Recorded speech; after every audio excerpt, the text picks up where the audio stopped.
This video and the cited studies were reviewed and approved by professional researcher Avi Bitterman, MD.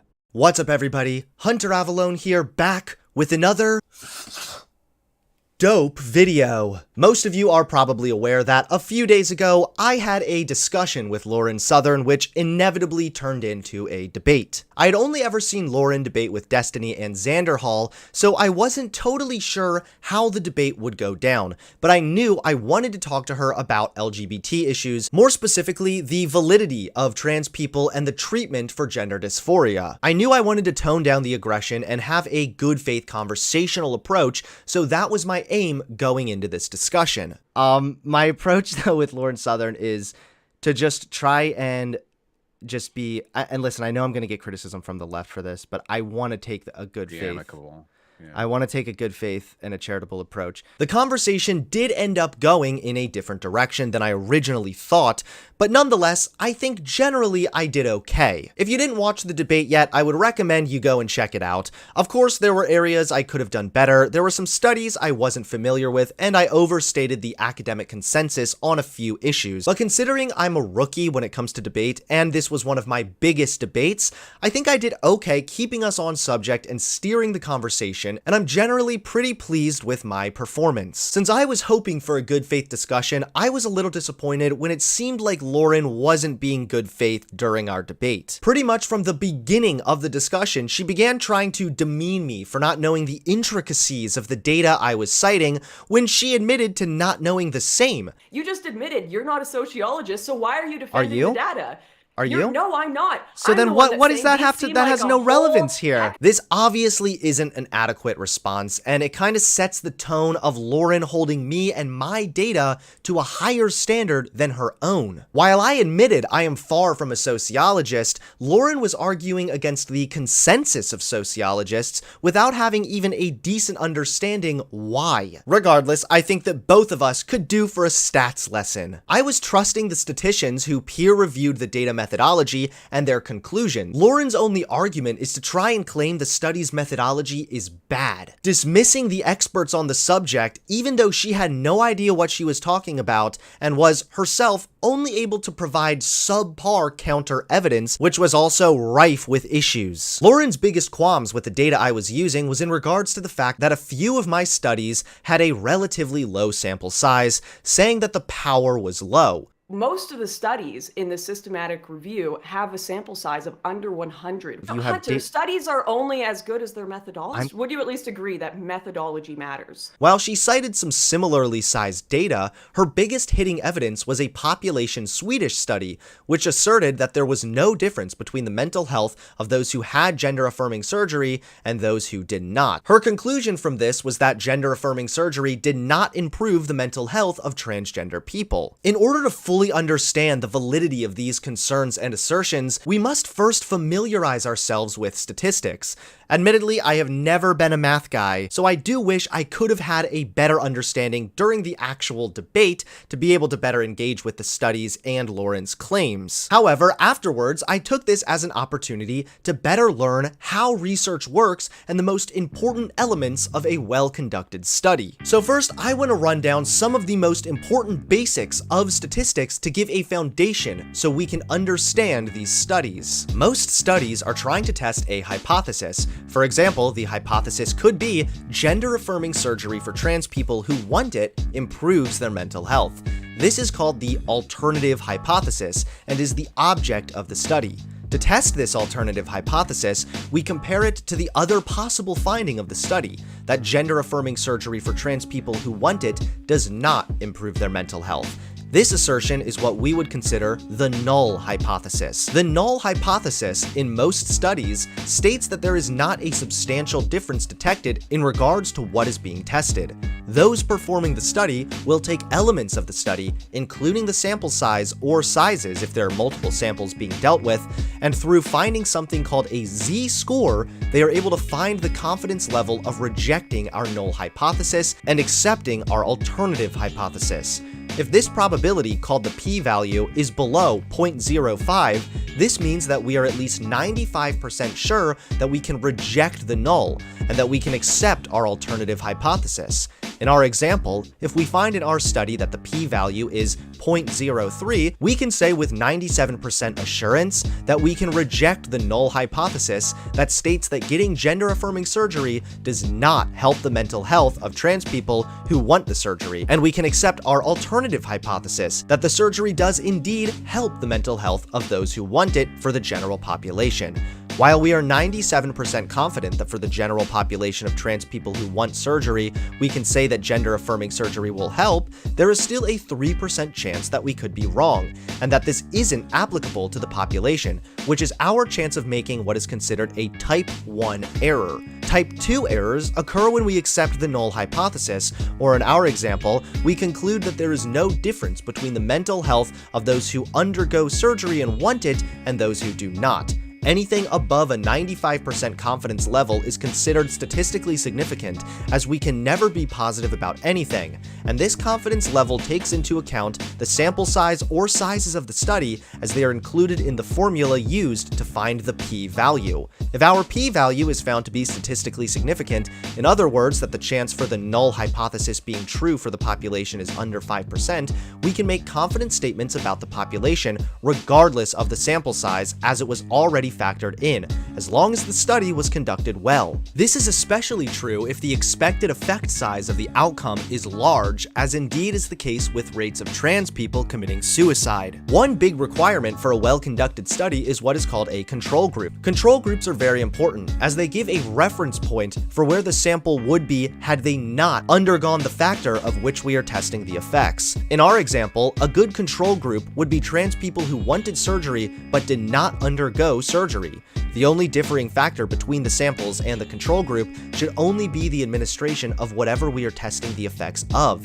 In other words, our control group should show where our sample would be had they not undergone the surgery. So now that we have a bit of a basic understanding of how stats work, let's engage with some of the studies that Lauren brought up throughout the debate. During the puberty blockers talk, she brought up a study which indicated an IQ decrease of 8 points after girls with precocious puberty were given puberty blockers. You wanted some counter evidence? The studies for I can't even pronounce it. He's got a Polish last name, Wojniak 2016, was a study of young girls who were treated with triptorelin, which is one of the GnRHs, which is generally used to block puberty. And it showed that with a control group, their substantial amount of IQ points went down by 7 points. Did they attribute that specifically to the puberty blockers? First of all, this study only had a sample size of 30 people, 15 girls with CPP and 15 controls. This isn't an issue if they find statistical significance and expected a large effect size. But it is very ironic that Southern wrote off much of my data for having too small of a sample size when much of my data had greater sample sizes than this one with even higher expected effect sizes than the studies she cited. But let's actually look at the study, and with our stats knowledge, let's analyze this. First of all, the study specifically states that the difference was not significant. Even assuming that the difference was significant, the control group was taken from the general population, not from the population of girls with precocious puberty. This violates the guidelines of control groups, which we learned about previously, that the control group should be a representation of where the sample would have been had they not undergone what we are testing. In this case, a control group should have been girls with precocious puberty who did not take puberty blockers, as we would then be able to reasonably isolate the effects of puberty blockers. Since the control group was taken from the general population, we are not able to know if the disparity in IQ is because of precocious puberty or if it is because of the puberty blockers. Lauren's double standards when it comes to sample sizes is disappointing, even had the study been adequate. I really do wish that she were more willing to hold herself to the same standards that she holds me to. I understand that neither of us had a statistical background to understand that this was a poor study to cite, but she would have certainly had to see her own hypocrisy when it comes to the sample sizes. This was only the beginning of this constant pattern throughout the debate. Do as I say and not as I do. One of the other arguments Lauren made was in relation to gender dysphoria desisting during puberty. Probably is a mix of puberty and other factors as well. Wait, okay, where is it a mix? I only have studies showing that it is puberty. So you're saying if they don't go through puberty, then they will continue to be transgender? Okay, let me read you this study. Of course, I understand Lauren's concern and claim here that maybe puberty aids in gender dysphoria desisting. She tried to cite a study to support her claim, but again, completely misrepresented the findings. The study she sent me simply drew a correlation between ages 10 and 13 and gender dysphoria desisting. It never even suggested that puberty was the main factor. Plus, puberty lasts until 17 or 18 for girls, and for boys, sometimes puberty can last into their 20s. Again, this study only had a sample size of 25 people and relied on voluntary interviews. For someone who seemed so hung up on the methodology and sample sizes of my studies, Lauren again has no issue throwing around studies that affirm her own biases while ignoring the insanely high standards she places on me and my provided data. It's hypocritical, embarrassing, and disappointing. While this study does point out that the majority of children with some amount of gender dysphoria desist after puberty, there are several things to note. 1. Up to 27% of them don't desist. 2. There are particular factors mentioned in Lauren's own study that make persistence more likely than desistance, such as degree of dysphoria. Those with more severe dysphoria are more likely to be persisters. The wish/are distinction? Those who wish they were the opposite gender are more likely to be desisters. Those who felt as if they are the opposite gender were more likely to be persisters. Reporting that their bodies did not conform to their feelings, desisters did not report this, persisters did. And finally, increase in the already existing preferences for other sex friends, persisters.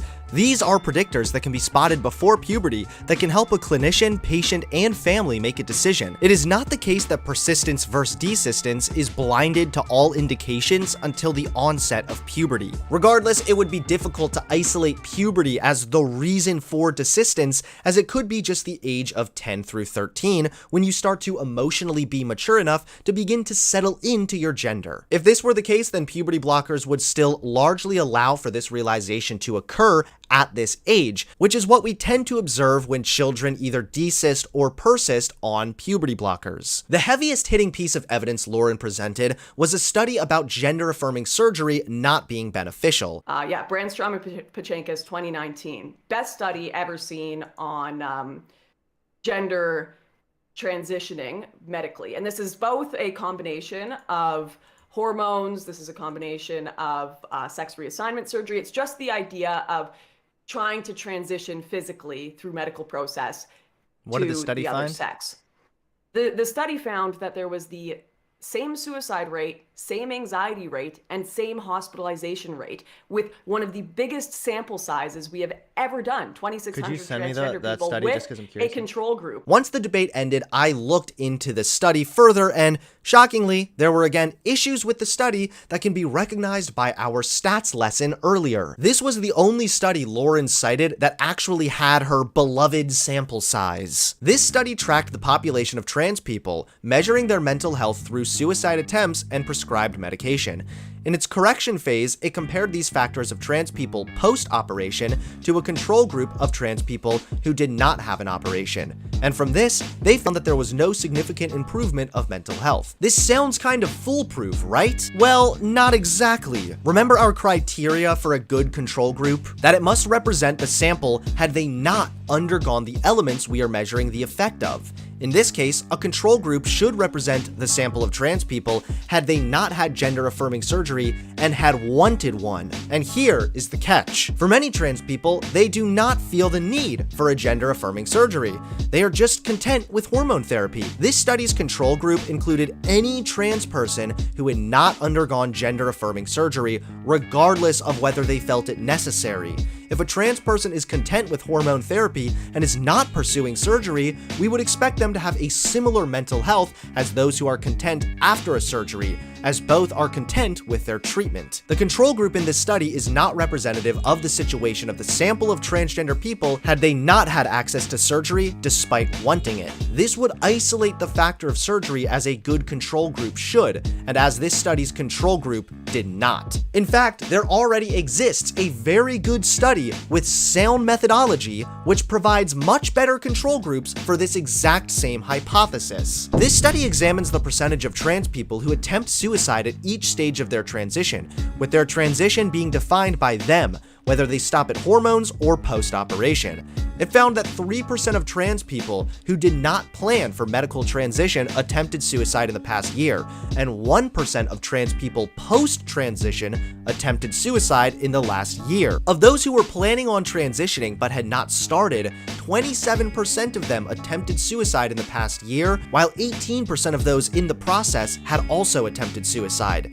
This shows that those who did not desire to transition and those who desired to and did transition had significantly lower rates of suicide attempts than those who were planning to transition or were in the midst of transition. The disparity of these numbers are greatly statistically significant and can, with high confidence, be translated within a certain interval to the broader population of trans people. Additionally, a recent study of over 27,000 transgender individuals, 3,559 of whom had gender-affirming surgery, found that trans individuals who received all surgeries they desired had over a 50% reduced odds of suicide attempts compared to trans individuals who desired surgery but did not receive surgery. This further outlines the issue with the control group that Lauren had cited, as that control group would have included the trans people who did not desire to transition and were also shown to have better health. For those who desire to transition,